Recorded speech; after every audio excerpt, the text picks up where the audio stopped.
Good evening. ఈరోజు current affairs national, international అలాగే regional issues ఏమున్నాయి, స్పోర్ట్స్ ఏమున్నాయో చూసేద్దాం.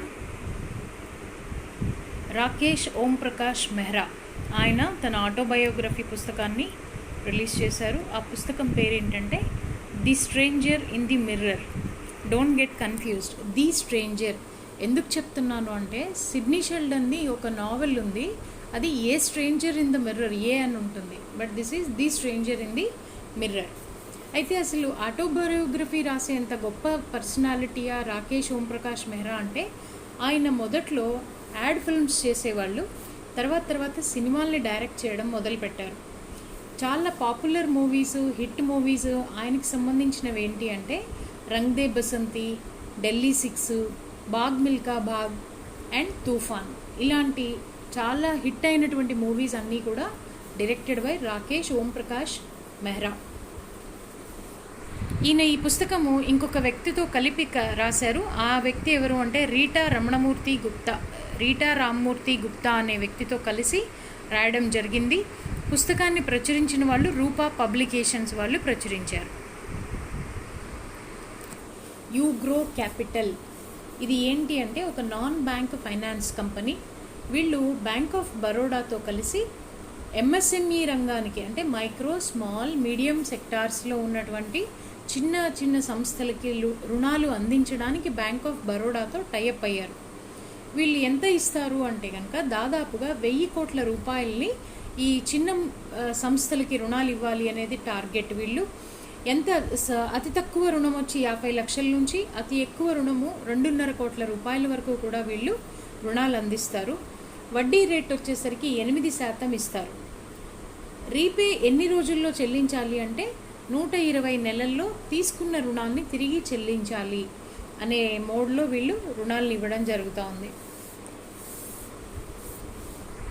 ఎక్కడెక్కడ ఇస్తారు వీళ్ళు అంటే ముఖ్యంగా ఢిల్లీ, జైపూర్, అహ్మదాబాద్, పూణే, ముంబై, బెంగళూరు, చెన్నై, హైదరాబాద్ అండ్ కోల్కతా, ఈ 9 సిటీస్లో కూడా వీళ్ళు రుణాలను అందిస్తారు. Duvvuri Subbarao unveils doctor C K Gariyali's book Bank with a Soul. So పుస్తకం టైటిల్ ఏంటంటే బ్యాంక్ విత్ ఎ సోల్. ఈ బ్యాంక్ విత్ ఎ సోల్ పుస్తకాన్ని రచించిన ఆయన ఎవరు అంటే డాక్టర్ సికే గరియాలి. అయితే ఈ పుస్తకాన్ని ఆవిష్కరించిన ఆయన ఎవరు అంటే ఇంతకుముందు ఆర్బీఐ గవర్నర్గా చేసినటువంటి దువ్వూరి సుబ్బారావు గారు. అయితే ఆథర్ సికే గరియాలి ఎవరు అంటే ఆయన ఒక సంస్థకి ఫౌండర్, ట్రస్టీ. ఆ సంస్థ పేరు ఎడిట్, ఈడిఐటి ఎడిట్. అది ఒక యాక్రోనిమ్. ఫుల్ ఫామ్ ఏంటంటే Equitas development initiative trust. So Equitas development initiative trust founder అయినటువంటి సికే గరియాలి రాసిన పుస్తకమే బ్యాంక్ విత్ ఎ సోల్. దానిని లాంచ్ చేసిన వారు దువ్వూరి సుబ్బారావు గారు. ఈ పుస్తకం ముఖ్యంగా దేనిని గురించి చెప్తుంది అంటే చిన్న సంస్థలు, చిన్న మొత్తాల పొదుపు, వాటి ద్వారా సామాజికంగా మనం తీసుకొచ్చే మార్పుల గురించి, అలాగే ఈ మహిళల జీవితాల్లో వచ్చే మార్పుల గురించి కూడా ఈ పుస్తకంలో రాయడం జరిగింది. పల్లెకు పట్టాభిషేకం బై డాక్టర్ ఎలమంచిలి శివాజీ, ఇది పుస్తకం పేరు. పల్లెకు పట్టాభిషేకం అని ఎలమంచిలి శివాజీ గారు రాసినటువంటి పుస్తకాన్ని రిలీజ్ చేసిన వారు వైస్ ప్రెసిడెంట్ వెంకయ్యనాయుడు గారు. ఈయన ఎవరు? ఎంపీ ఎలమంచిలి శివాజీ ఎవరు అంటే గతంలో మనకి మెంబర్ ఆఫ్ పార్లమెంట్గా చేస్తున్నారు. ముఖ్యంగా ఇది గ్రామీణ భారతానికి సంబంధించి, వ్యవసాయానికి సంబంధించినటువంటి కంటెంట్ అంతా కూడా ఈ పుస్తకంలో ఉంటుంది. ఈ పిక్లో కనిపించే అమ్మాయి పేరు రుబీనా ఫ్రాన్సిస్. ఈ అమ్మాయి మధ్యప్రదేశ్కి చెందినటువంటి షూటర్.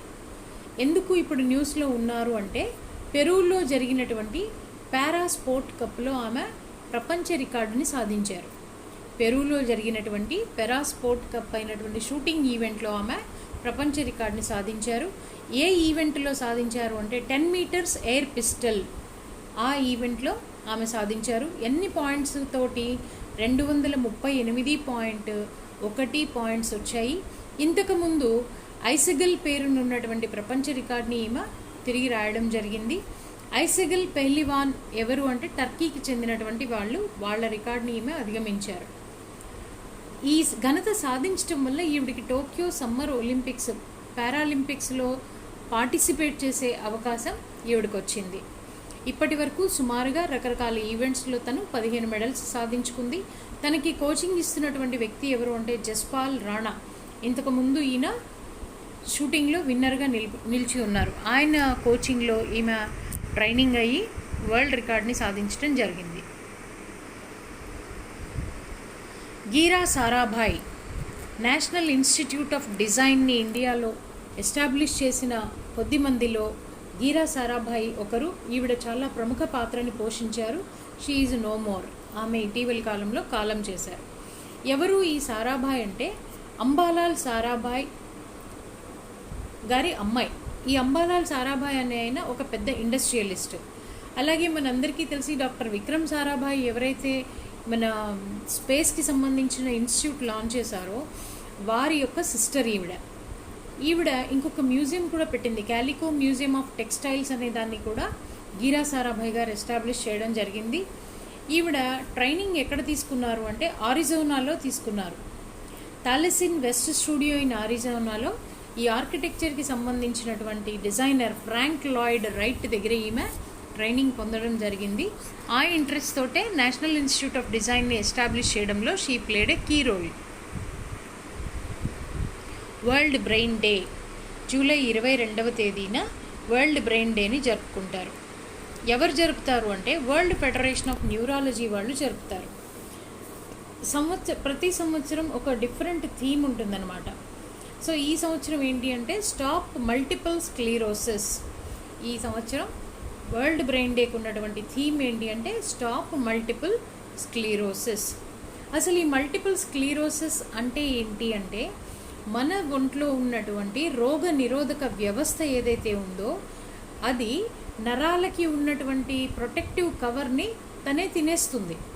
అంటే ఆటో ఇమ్యూన్ డిసీజ్, అది ఇమ్యూనిటీయే ఏం చేస్తుందంటే నరాల చుట్టూ ఉన్న ప్రొటెక్టివ్ కవర్ని తినేస్తుంది. దీనివల్ల ఏమవుతుంది అంటే స్పైను నర్వ్స్ దెబ్బతింటాయి. కమ్యూనికేషన్ సిగ్నల్స్ బ్రెయిన్కి అవి అందకుండా అయిపోతాయి. ఒక్కొక్కసారి కంటి చూపు ఉంటుంది, కంటి చూపు కోల్పోతారు. త్వరగా అలసట, సరైనటువంటి సహకారము అవయవాల మధ్య కోల్పోవడం అనేది కూడా ఈ మల్టిపుల్ స్క్లీరోసిస్కి పర్యవసానంగా జరిగేటటువంటిది. సో మనం ఎందుకు ఈ థీమ్ ఎంచుకున్నాము? స్టాప్ మల్టిపుల్ స్క్లీరోసిస్ అంటే చాలా ఎర్లీ స్టేజ్లో దీన్ని డయాగ్నోస్ చేసి గుర్తించి దానికి సరైన ట్రీట్మెంట్ ఇవ్వాలి, దానివల్ల పేషెంట్ యొక్క లైఫ్ క్వాలిటీని పెంచాలి అనే ఉద్దేశంతో this year theme is stop multiple sclerosis. ఇప్పుడు జూలై 22న మొదలయ్యి కౌన్సిలింగ్ మొదలవుతుంది. ఇది అక్టోబర్ 20-22 వరకు కూడా కంటిన్యూ అవుతుందన్నమాట. ఈ వరల్డ్ బ్రెయిన్ డే సందర్భంగా చేసేటటువంటి programme it will continue up to October 2022 వరకు కూడా కంటిన్యూ అవుతుంది. నేషనల్ బ్రాడ్కాస్టింగ్ డే జూలై 23వ తేదీని ప్రతి సంవత్సరం నేషనల్ బ్రాడ్కాస్టింగ్ డేగా జరుపుతారు. సో మొట్టమొదటిసారిగా 1927లో ప్రపంచంలోనే బ్రాడ్కాస్ట్ ఇన్ ద కంట్రీ, మన దేశం first ever radio broadcast in the country, మన దేశంలో రేడియో బ్రాడ్కాస్టింగ్ జరిగింది 1927లో జరిగింది. బాంబే స్టేషన్ నుంచి జరిగింది. అప్పట్లో ఈ బాంబే స్టేషన్ ఏ కంపెనీ ఆధీనంలో ఉంది అంటే ఇండియన్ బ్రాడ్కాస్టింగ్ కంపెనీ ఆధీనంలో ఉంది. ఆన్ 8th June 1936 ఈ ఇండియన్ స్టేట్ బ్రాడ్కాస్టింగ్ సర్వీస్ వాళ్ళని ఆల్ ఇండియా రేడియోగా మార్పు చెందడం జరిగింది. 1927 నాటికి ఇండియన్ బ్రాడ్కాస్టింగ్ కంపెనీగానే ఉంది. 1936లో ఆల్ ఇండియా రేడియోగా మారడం జరిగింది. Rare diseases policy. సో సాధారణమైన వ్యాధులు కాకుండా అరుదుగా వచ్చే కొన్ని వ్యాధులకి సంబంధించి చికిత్స ఎలా అందించాలి, గవర్నమెంట్ ఎలా సహాయపడాలి పేషెంట్స్కి అనే ఉద్దేశంలో రేర్ డిసీజెస్ పాలసీ 2021 అనే దాన్ని తీసుకురావడం జరిగింది. దీనిలో ఏం చేస్తారంటే 20 లక్షల రూపాయలని రాష్ట్రీయ ఆరోగ్య నిధి నుంచి సపోర్ట్ ఇస్తారు ఆ పేషెంట్కి. సెంట్రల్ గవర్నమెంట్కి సంబంధించినటువంటి రాష్ట్రీయ ఆరోగ్య నిధి నుంచి 20 లక్షల రూపాయలు సహాయం అందిస్తారు. ఇది వన్ టైం సెటిల్మెంట్ అనమాట, ఒకసారి ట్రీట్మెంట్కి ఉపయోగపడేలాగా. ఏ రకమైన వ్యాధులకి ఇస్తారు అంటే గ్రూప్ 1 అని చెప్పి ఒక లిస్ట్ ఇచ్చారు. అందులో ఉన్న వ్యాధులకి 20 lakhs ఆఫ్ అసిస్టెన్స్ అనేది ఇస్తారు.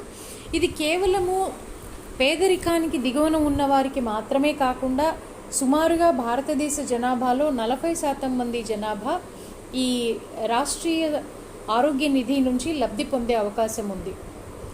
ఎలాగూ అంటే ప్రధానమంత్రి జన ఆరోగ్య యోజన కింద ఎవరెవరికైతే అర్హత ఉంటుందో వారందరికీ కూడా ఈ రేర్ డిసీజెస్ కనుక ఉన్నట్లయితే సహాయం పొందే వెసులుబాటు ఉంటుంది. అయితే ట్రీట్మెంట్ ఎక్కడ తీసుకోవాలి అంటే ప్రభుత్వానికి సంబంధించిన గవర్నమెంట్ టెర్షరీ హాస్పిటల్స్లో మాత్రమే ట్రీట్మెంట్ తీసుకోవాలి.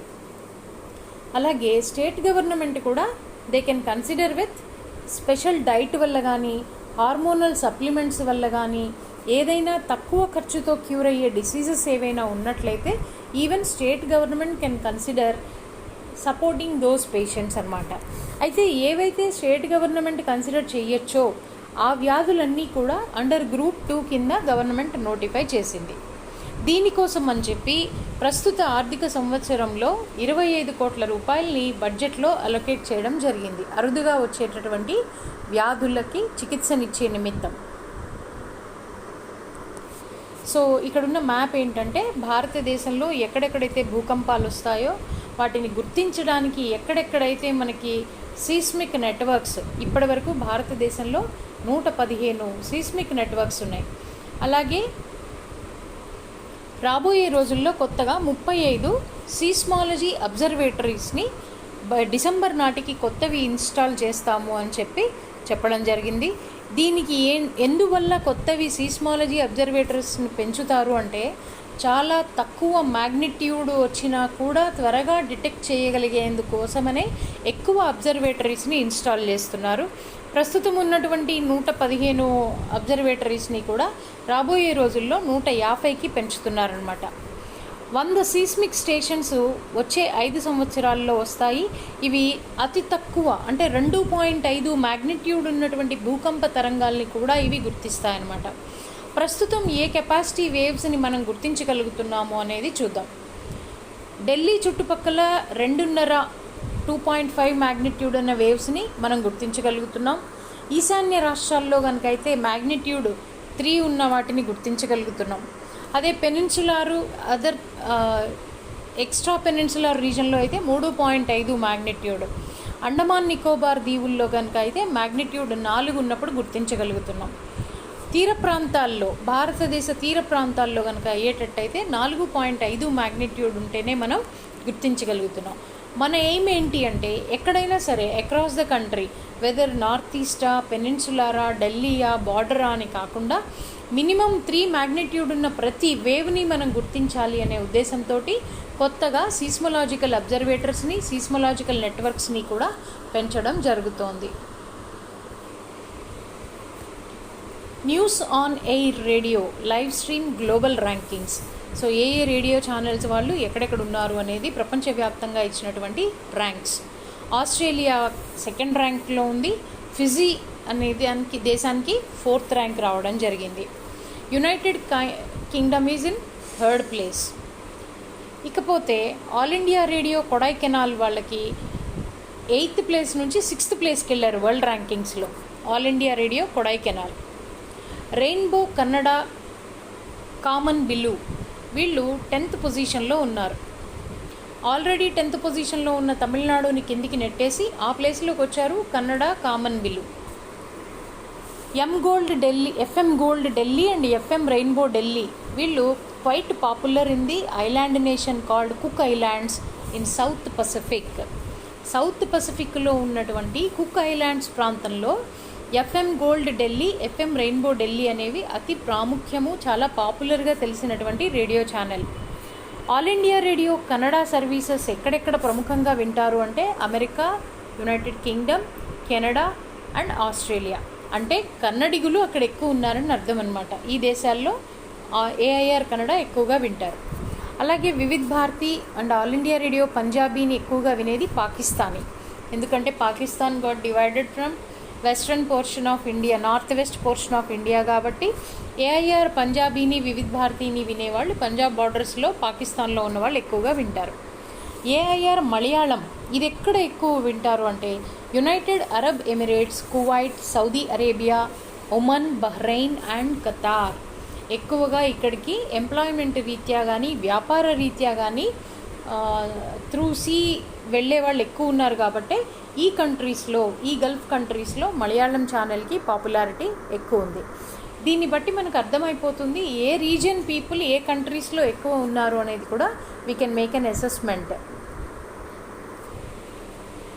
సో రాబోయే రోజుల్లో కేంద్ర ప్రభుత్వము కొత్తవి పెట్టడం కానీ లేదు ఉన్న వాటి స్థాయిని పెంచడం కానీ చేస్తుందట. దేనికి సంబంధించిన యూనిట్స్ ఇవి అంటే ఫుడ్ ప్రాసెసింగ్ సంబంధించినటువంటి ఒక 2 లక్షల యూనిట్లని స్ట్రెంథెన్ చేస్తారు. ఇది చేయడం కోసము ఎంత బడ్జెట్ కేటాయించారు అంటే 10,000 కోట్ల రూపాయల బడ్జెట్తో రాబోయే 5 సంవత్సరాల్లో ఒక 2 లక్షల మైక్రో ఫుడ్ ప్రాసెసింగ్ యూనిట్స్ని కొత్తవి లేదా ఉన్న వాటిని అప్గ్రేడ్ చేయడం కానీ చేస్తారు. So ministry of food processing and వీళ్ళు ఇప్పటి వరకు 41 మెగా ఫుడ్ పార్క్స్ అప్రూవ్ చేశారు. 353 ఏమో cold chain projects, 63 agro processing clusters, 292 food processing units already మనకి అప్రూవల్ అనేది ఇవ్వడం జరిగింది. వీటి వల్ల ఎంతమందికి లబ్ధి జరుగుతుంది అంటే దాదాపుగా 34 లక్షల మంది రైతులకి ఈ ఫుడ్ ప్రాసెసింగ్ యూనిట్స్ ద్వారా లబ్ధి చేకూరుతుంది. అయితే ఈ ప్రోగ్రామ్ ఏదైతే ఫుడ్ ప్రాసెసింగ్కి సంబంధించి ఉందో ఇది పూర్తిగా కేంద్ర ప్రభుత్వమే ఎక్స్పెండిచర్ భరిస్తుంది. It is central sector scheme, అంటే మొత్తం ఖర్చంతా కూడా కేంద్ర ప్రభుత్వమే పెట్టుకుంటుంది. అండర్ అంబ్రెల్లా స్కీమ్ కాల్డ్ ప్రధానమంత్రి కిసాన్ సంపద యోజన. ఈ రైతుకి సంబంధించినటువంటి ఉత్పత్తులు వాటి యొక్క ప్రాసెసింగ్ అంతా కలిపి ప్రధానమంత్రి కిసాన్ సంపద యోజన అనే ప్రోగ్రామ్ ఇది 2016-17లో లాంచ్ అయింది. ఇది మొత్తంగా ఫుడ్ ప్రాసెసింగ్ సెక్టార్కి సంబంధించినటువంటి అన్నీ ఇందులో ఉంటాయన్నమాట. అంటే ఈ grading units, cold storage units, logistics, everything అన్నీ కూడా ఈ కిసాన్ సంపదలో కవర్ అయిపోతాయి. 818 మొత్తం ప్రాజెక్టుకి గాను 792 ఆల్రెడీ అప్రూవల్ సాధించేసినాయి. అవి కూడా ఏంటి అంటే బై ది ప్రైవేట్ సెక్టార్. ఇది గవర్నమెంట్ సెక్టార్లో కాదు. 792 they will be established under private sector. Private రంగానికి ఇచ్చేటటువంటి గ్రాంట్స్ ఎంత వీటి కోసము అంటే 5,792 కోట్ల రూపాయలని ప్రైవేట్ రంగానికి గ్రాంట్గా ఇస్తున్నారు. G20, ఈ G20 అనేది మనకు తెలుసు ఒక 19 దేశాలు ప్లస్ యూరోపియన్ యూనియన్ కలిస్తే G20 అయింది. వాళ్ళు ఎన్విరాన్మెంట్ మినిస్టర్స్ మీటింగ్ని హోస్ట్ చేస్తారు. ఎప్పుడు జరుగుతుంది ఈ ఎన్విరాన్మెంట్ మినిస్టర్స్ మీటింగ్ అంటే అక్టోబర్లో ఇటలీలో జరుగుతుంది. ఇటలీలో ఎందుకు జరుగుతుంది అంటే ఈ ఇయర్కి it is held by presidential ship ఎవరికి ఉంది అంటే G20లో ఇటలీకే ఉంది. అందువల్ల అక్టోబర్లో ఇటలీలో ఎన్విరాన్మెంట్ మినిస్టర్స్ మీటింగ్ అనేది షెడ్యూల్ అవుతుంది. ఎజెండాలో ముఖ్యంగా 3 టాపిక్స్ వాళ్ళు ఎంచుకున్నారు. People, planet, prosperity.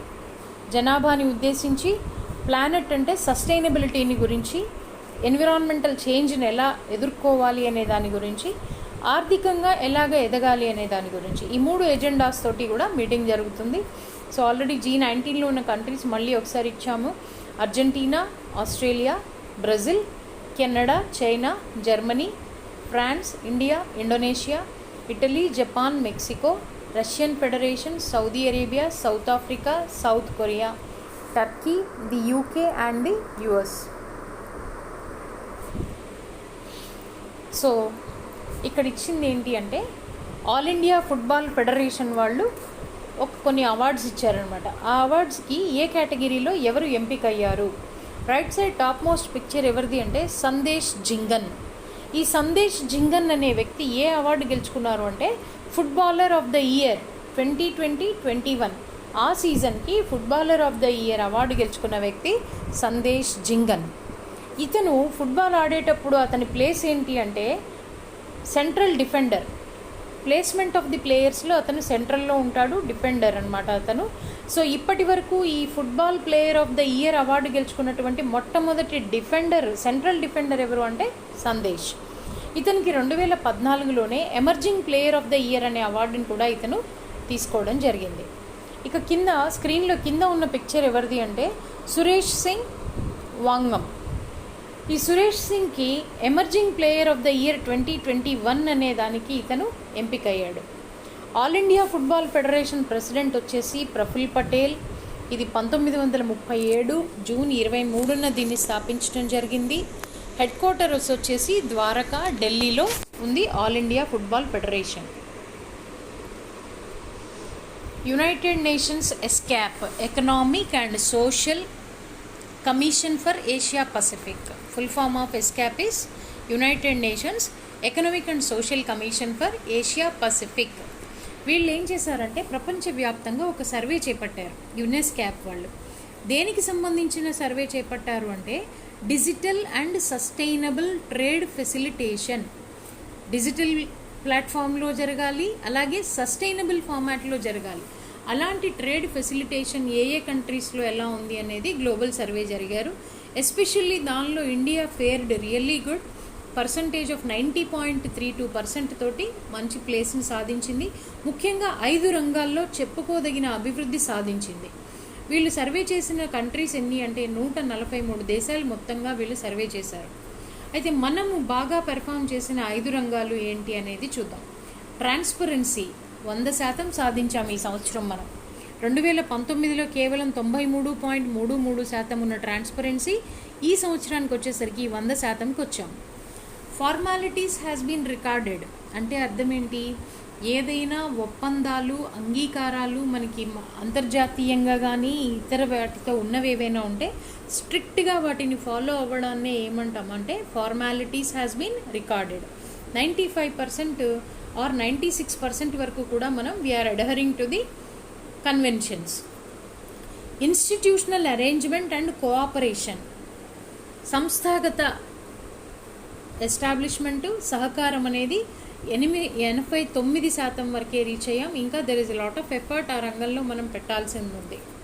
Paperless trade అంటే ఆన్లైన్ పేమెంట్స్ ఎంత డిజిటల్ అలాంటివి ఎంత అంటే 96% వరకు పేపర్లెస్ ట్రేడ్ మనం చేయగలిగాము.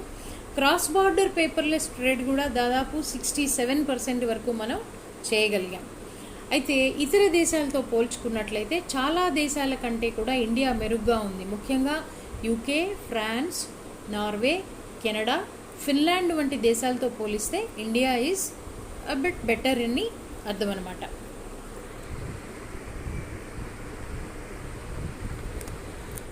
యునైటెడ్ కింగ్డమ్కి చెందినటువంటి క్యారియర్ స్ట్రైక్ గ్రూప్ అనేటటువంటి వెహికల్ ఇది దీనికి ఇంకో పేరు హెచ్ఎంఎస్ క్వీన్ ఎలిజబెత్ అంటాము. ఇది ఏం చేస్తుందంటే ఎయిర్ క్రాఫ్ట్ని క్యారీ చేసుకుంటూ వస్తుంది. ఇది ప్రీవియస్ ఎపిసోడ్స్లో కూడా మనం చెప్పాం. ఇండియా నుంచి సౌత్ ఇండియన్ ఓషన్ నుంచి ఆఫ్రికాకి ట్రావెల్ అయింది. ఇప్పుడు మళ్ళీ తిరుగు ప్రయాణంలో 22 జూలైలో క్యారియర్ స్ట్రైక్ గ్రూప్ ఎక్కడికి వచ్చింది అంటే it has joined in Bay of బెంగాల్లో మనతో 3 days మ్యారిటైమ్ ఎక్సర్సైజ్ చేయడానికి జాయిన్ అయింది. ఈ యూకేకి చెందినటువంటి క్యారియర్ స్ట్రైక్ గ్రూప్ ప్లస్ ఇండియన్ నేవీ కలిపి ఈ ఎక్సర్సైజ్ని జాయింట్గా చేస్తాయి. దీనిలో పార్టిసిపేట్ చేసేవి ఏంటి అంటే 2 సబ్మెరైన్లు, 10 షిప్స్, 20 ఎయిర్ క్రాఫ్ట్స్, 4,000 మంది సిబ్బందితో కూడుకున్నటువంటి ఎక్సర్సైజ్ ఇది. దాదాపుగా ఈ క్యారియర్ స్ట్రైక్ గ్రూప్ అనేది 26,000 నాటికల్ మైల్స్ ట్రావెల్ చేస్తుంది. దాదాపుగా 40 దేశాలని టచ్ చేస్తుంది. మధ్యధరా తీర ప్రాంతం నుంచి ఇండో పసిఫిక్ నుంచి మళ్ళీ తిరిగి మధ్యధరా ప్రాంతానికి అది వెళ్తుంది. అక్కడ నుంచి స్టార్ట్ అయ్యి మళ్ళీ రివర్స్ మెడిటరేనియన్ సీకే వెళ్ళిపోతుంది. ఈ హెచ్ఎంఎస్ క్వీన్ ఎలిజబెత్ క్యారియర్ అనేది ప్రపంచంలో అతి పెద్ద సర్ఫేస్ వెసల్.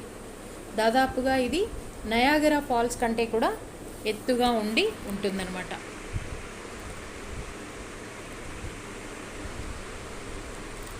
ఇందులో ఏమేమి పార్టిసిపేట్ చేస్తున్నాయి? క్యారియర్ స్ట్రైక్ గ్రూపు సంబంధించినటువంటి క్రూ ఏది అంటే రాయల్ నేవీ ఉంటారు అందులో, అంటే నౌకారంగానికి నుంచి ఉంటారు యూకేకి, ఎయిర్ ఫోర్స్ నుంచి ఉంటారు, అలాగే marine corps, US marine corps participate చేస్తాయి క్యారియర్ స్ట్రైక్ గ్రూప్ తరఫున. ఇకపోతే దానిలో ఉన్నటువంటి ఎక్విప్మెంట్ ఏంటి అంటే F-35B అనేటటువంటి lightning multirole air crafts, multipurpose air crafts ఉన్నాయి దానిలో. ఇండియా నుంచి పార్టిసిపేట్ చేసేటటువంటి షిప్స్ ఏంటవి అంటే INS Ranvir, INS Satpura, INS Kavaratti, INS Jyoti, INS పులిష్. అలాగే ఇండియాకి చెందిన ఒక సబ్మెరైన్ కూడా దీనిలో పార్టిసిపేట్ చేస్తుంది. ఈ జాయింట్ ఎక్సర్సైజ్ పేరు ఏంటంటే పాసెక్స్. ఫర్ ద పాసెక్స్ ఇండియాకి డిప్లాయ్ చేసినటువంటి విమానం ఏది అంటే P-8I అనేటటువంటి లాంగ్ రేంజ్ మారిటైమ్ అబ్జర్వర్. రికగ్నైసెన్స్ అంటే అర్థం ఏంటంటే కంటిన్యూస్గా సెర్చింగ్ అండ్ అబ్జర్వింగ్ అనమాట. ఆ పనికి వినియోగించేటటువంటి లాంగ్ రేంజ్ P-8I ఎయిర్ క్రాఫ్ట్ని అలాగే యాంటీ సబ్మెరైన్ వార్ఫేర్ని కూడా ఇండియా తరఫున పార్టిసిపేట్ చేస్తాయి. G20 environment and energy ministers holding talks in Naples on July 22 and 23. Already మనం ఇందాక చెప్పుకున్నది ఏంటంటే అక్టోబర్లో జరగబోయేటటువంటి మీటింగు. ఇప్పుడు జరుగుతోంది ఏంటి అంటే పర్యావరణము మరియు ఇంధన రంగానికి చెందినటువంటి మినిస్టర్లు ఆల్రెడీ నేపుల్స్లో July 22, 23 చర్చలు జరుగుతున్నాయి. ఇంత అత్యవసరంగా చర్చలు దేని గురించి జరుగుతున్నాయంటే ఇటీవల మనందరికీ తెలుసు అమెరికాలోను కెనడాలోను విపరీతమైనటువంటి హీట్ వేవ్స్ వచ్చి చాలామంది చనిపోవడం జరిగింది. ఆన్ ద అదర్ హ్యాండ్ ఏంటంటే జర్మనీలోను వెస్ట్రన్ యూరోప్లోనూ కూడా విపరీతమైన ఫ్లడ్స్ వచ్చాయి. ఈ ప్రకృతి వైపరీత్యాలని ఎలా ఎదుర్కోవాలి, రాబోయే రోజుల్లో వీటిని ఎలా నిరోధించాలి, త్వరితంగా ఇప్పుడున్న వాతావరణ మార్పుల్ని మార్చుకోవడం ఎలాగూ అనే ఎజెండాతోటి ఇమీడియట్లీ మీటింగ్ అనేది నేపుల్స్లో జరుగుతోంది. ముఖ్యంగా సర్క్యులర్ ఎకానమీస్ని ప్రమోట్ చేయాలి. సర్క్యులర్ ఎకానమీ అంటే ఏంటంటే ఆర్టికల్ని ప్రొడ్యూస్ చేయాలి, కన్జ్యూమ్ చేయాలి, రీయూస్ చేయాలి, రెడ్యూస్ చేయాలి, వదిలేటటువంటి ఎమిషన్స్ని రెడ్యూస్ చేయాలి. దీన్ని ఏమంటామంటే సర్క్యులర్ ఎకానమీ అంటాం అనమాట. పర్టికులర్లీ టెక్స్టైల్ అండ్ ఫ్యాషన్ సెక్టార్స్లో దీన్ని సర్క్యులర్ ఎకానమీని సాధించాలి అనేది ఒక ఎజెండా. అలాగే సముద్రాల్ని పరిరక్షించాలి, జీవ వైవిధ్యాన్ని కూడా రక్షించుకోవాలి, సస్టైనబుల్ డెవలప్మెంట్ దిశగా మన ఆర్థిక వ్యవస్థని మార్పు చెందించుకోవాలి. ఈ ఎజెండాతోటే మీట్ అయ్యాయి ఈ దేశాలన్నీ. COVID-19 వచ్చి ఎవరైనా పిల్లలు అనాథలు కనుక అయినట్లయితే వాళ్ళ కోసం అని చెప్పి కేంద్ర ప్రభుత్వం ఒక పోర్టల్ని అలాట్ చేసింది. ఆ పోర్టల్కి సంబంధించినటువంటి URL ఏంటి అంటే www.pmcaresforchildren.in. ఈ వెబ్సైట్లో మనం డీటెయిల్స్ అప్లోడ్ చేయొచ్చు. ఎవరు చేయాలి అంటే ఏ సిటిజన్ అయినా అప్లోడ్ చేయొచ్చు. ఇది July 15, 20, 21 అన్ని కేంద్రాలకి రాష్ట్రాలకి కూడా దీనికి యాక్సెస్ ఇవ్వడం జరిగింది. ఏ సిటిజన్ డేటా అప్లోడ్ చేసినా కూడా ఆ చైల్డ్ అర్హులవుతారు. దీనికోసం అని చెప్పి PM కేర్స్ ఫండ్ నుంచి ఆ చిల్డ్రన్ ఎవరైతే ఉన్నారో, ఎవరి పేరెంట్స్ అయితే చనిపోయారో, అంటే ఇద్దరు తల్లిదండ్రులు చనిపోయినా సహాయం అందుతుంది, ఉన్న ఒకే ఒక్క పేరెంటు చనిపోయినా అందుతుంది, తనని పెంచుకున్న పేరెంట్స్ కోల్పోయినా అందుతుంది, కోర్టుచే అపాయింట్ చేయబడ్డ గార్డియన్ చనిపోయిన సందర్భంలో కూడా ఈ సహాయం అనేది అందుతుంది. సో ఒక్కొక్క స్టూడెంట్కి 10 lakhs కార్పస్ ఇస్తారు 18 సంవత్సరాలు వచ్చాక. మంత్లీ స్టైఫండ్ 18వ సంవత్సరం నుంచి ఆ తర్వాత 5 సంవత్సరాలు హయ్యర్ ఎడ్యుకేషన్ కోసం అని చెప్పి మంత్లీ స్టైఫండ్ ఇస్తారు. ఒక్కసారి వీళ్ళు 23 సంవత్సరాలు రీచ్ అయిన తర్వాత ఆ లంసమ్ అమౌంట్ ఏదైతే ఉందో కార్పస్ అనేది, అది మొత్తాన్ని కూడా ఆ స్టూడెంట్కి ఇవ్వడం జరుగుతుంది. కేరళ ప్రభుత్వం ఒక వినూత్నమైనటువంటి నిర్ణయాన్ని తీసుకుంది. అదేంటి అంటే ట్రాన్స్జెండర్స్ కూడా చదువుకోవాలి అనే ఉద్దేశంతో వాళ్ళకి ఏజ్ లిమిట్ని రిమూవ్ చేశారు. యూనివర్సిటీస్లో కానీ స్కూల్స్లో కానీ అడ్మిషన్ పొందాలి అంటే అప్పర్ ఏజ్ లిమిట్ అనేది ఈ ట్రాన్స్జెండర్ వాళ్ళకి వర్తించకుండా ఉండేలాగా కేరళ ప్రభుత్వం చర్యలు తీసుకుంది. అంతేకాదు గతంలో 2018లోనే ఆల్రెడీ ప్రతి యూనివర్సిటీలోనూ స్కూల్స్లోనూ ఒక 2 సీట్స్ ఈ ట్రాన్స్జెండర్ వాళ్ళ కోసమని రిజర్వ్ కూడా చేయడం జరిగింది. ఇండియాలో మొట్టమొదటి రాష్ట్రం ఏదైనా ఉంది అంటే ఇది ట్రాన్స్జెండర్ కవరేజ్ గురించి చర్యలు తీసుకున్న స్టేట్ ఏదైనా ఉంది అంటే దట్ ఈస్ కేరళ. ఈ యాక్టివిటీస్ అన్నీ కూడా 2015లోనే మొదలుపెట్టింది కేరళ స్టేట్ గవర్నమెంట్. ప్రపంచంలోనే మొట్టమొదటి 3D ప్రింటింగ్ స్టీల్ బ్రిడ్జ్ ఎక్కడుంది అంటే ఆమ్స్టర్డామ్లో ఉంది. 3D ప్రింటింగ్ అంటే ఏంటి? ఒక వస్తువుని, ఒక స్ట్రక్చర్ని, సాలిడ్ స్ట్రక్చర్ని లేయర్స్ రూపంలో డిజైన్ చేసి అసెంబుల్ చేయడాన్నే ఏమంటామంటే 3D ప్రింటింగ్ అంటాం. This is a machine process. Computer aided designing and computer aided manufacturing లాంటిదే. Everything is done on machine అనమాట. ఆమ్స్టర్డామ్లో మొట్టమొదటి ప్రపంచంలో first 3D printed steel pedestrian bridge, నడక దారికి ఉపయోగించేటటువంటి స్టీల్ బ్రిడ్జ్ని ఏర్పాటు చేయడం జరిగింది. ఇది ఏ కెనాల్ మీద ఉంది అంటే కనుక ఓడెస్ ఆటర్ బర్గ్వాల్ కెనాల్ పైన నిర్మించడం జరిగింది. ఈ ఇనాగరల్ సెరమనీని అటెండ్ అయింది ఎవరు అంటే నెదర్లాండ్స్కి చెందిన మహారాణి అయినటువంటి మ్యాగ్జిమా అనే ఆవిడ ఈ ఇనాగరల్ సెరమనీని అటెండ్ అయ్యారు. ఈ బ్రిడ్జి పొడుగు ఎంత, దాదాపు 40 అడుగుల పొడుగుంటుంది. దానికోసం ఖర్చు అయినటువంటి స్టీల్ ఎంత అంటే 6 టన్నుల స్టీల్ని వినియోగించి ఈ 40 అడుగుల బ్రిడ్జిని నిర్మించడం జరిగింది. నిర్మించినటువంటి సంస్థ ఏది అంటే MX3D. వీళ్ళు ఇదొక కంపెనీ, 3D ప్రింటింగ్ కంపెనీయే MX3D. వాళ్ళు నిర్మించారు ఆమ్స్టర్డామ్ ప్రాజెక్ట్ని. ఎంటైర్ ప్రాసెస్ 4 రోబోట్స్ కేవలం 6 నెలల్లో కంప్లీట్ చేశారు. 40 అడుగుల బ్రిడ్జిని నిర్మించడానికి కేవలం 6 నెలల టైం తీసుకున్నారు. 4 రోబోట్స్ పనిచేశాయి. డిజైన్ చేసిన వారు ఎవరు అంటే జోరిస్ లార్మన్ ల్యాబ్. ఇది ఫస్ట్ టైం రిలీజ్ చేసింది లేదా లాంచ్ చేసింది ఎక్కడ అంటే 2018లో జరిగినటువంటి డచ్ డిజైన్ వీక్ అనే చోట ఈ డిజైన్ని లాంచ్ చేయడం జరిగింది. World Fragile X Day. What is this అంటే ఇది ఒక వంశపారంపర్యంగా వచ్చిన జన్యుపరమైన వ్యాధి, ఆటిజం లాంటిది ఇది. వరల్డ్ ఫ్రగైల్ ఎగ్స్ అని, ఈ ఎక్స్ అనేది ఏంటంటే ఒక జన్యు సంబంధమైనది అనమాట, జీన్. ఈ జీన్ వల్ల వచ్చేటువంటి వ్యాధి. 22 జూలైన world Fragile eggs awareness day, దాని మీద అవగాహన కల్పించే దినోత్సవం. అందుకు గుర్తుగా ఏం చేస్తారంటే ప్రపంచంలో ఉన్నటువంటి ప్రముఖమైన కట్టడాలన్నీ కూడా దీపాలు వెలిగించి ఇల్యూమినేట్ చేసి గ్లోబల్గా అబ్జర్వ్ చేస్తారు. ఇలా ప్రపంచవ్యాప్తంగా ఇల్యూమినేషన్ క్యాంపెయిన్ చెయ్యాలి on 22 July World Fragile X Day రోజున అనే నిర్ణయం ఎప్పుడు తీసుకున్నారు అంటే 2018లో తీసుకున్నారు. ఈ లైటనింగ్ క్యాంపెయిన్ జరిగింది 2018లో మొదలైంది. మొట్టమొదటిసారిగా లైటింగ్ ఈవెంట్ జరిగింది నయాగరా జలపాతాలు.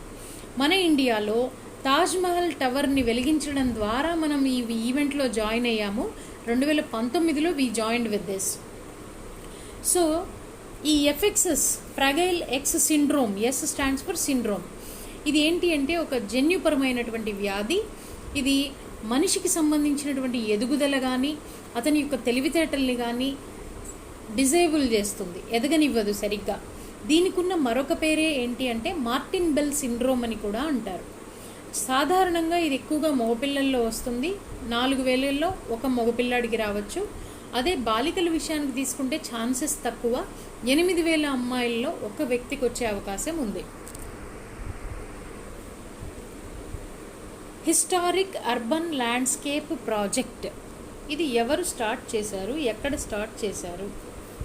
ఈ హిస్టారిక్ అర్బన్ ల్యాండ్స్కేప్ ప్రాజెక్ట్ అనే దాన్ని ప్రస్తుతము మధ్యప్రదేశ్లో ఉన్న ఎవరు చేస్తారు అంటే యునెస్కో వాళ్ళు చేస్తారు. ఇది ప్రపంచవ్యాప్తంగా UNESCO will do this project. ఈ ప్రాజెక్ట్ ఉద్దేశం ఏంటంటే అక్కడ ఉన్నటువంటి సైట్ యొక్క మేనేజ్మెంట్ కానీ డెవలప్మెంట్ కానీ సిటీస్కి ఎలా ప్లాన్ చేయాలి అనేది చేస్తారు. అందులో భాగంగా అంటే 2011లో మొట్టమొదటిసారిగా వీళ్ళు స్టార్ట్ చేశారు.